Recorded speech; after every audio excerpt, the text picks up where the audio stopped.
কোটা আন্দোলনকে পুঁজি করে রাষ্ট্রের উপর হামলা তারেক রহমানের নির্দেশে হয়েছে বলে জানিয়েছেন পররাষ্ট্রমন্ত্রী ডক্টর হাসান মাহমুদ। দুপুরে জাতীয় প্রেস ক্লাবে দেশ ও স্বাধীনতা বিরোধী সন্ত্রাস নৈরাজ্যের বিরুদ্ধে ঐক্যবদ্ধ প্রতিরোধের শপথ শীর্ষক আলোচনা সভায় তিনি এসব কথা জানান। বলেন, বিএনপির লোকেরাই স্বীকারোক্তি দিয়েছে ছাত্রলীগের কর্মী মারলে 5,000 টাকা, পুলিশ মারলে 10,000 টাকা পুরস্কার দেওয়া হবে। তারেক রহমানের ভয়েসও সরকারের হাতে এসেছে। তিনি আরও বলেন, বিএনপির নেতাকর্মীরাই আন্দোলনে ঢুকে নৈরাজ্য সৃষ্টি করার নির্দেশ দিয়েছে দুর্বৃত্তদের।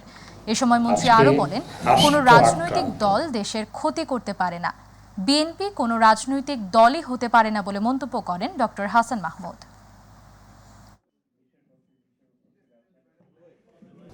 আজকে রাষ্ট্র আক্রান্ত এবং এই রাষ্ট্রের উপর হামলা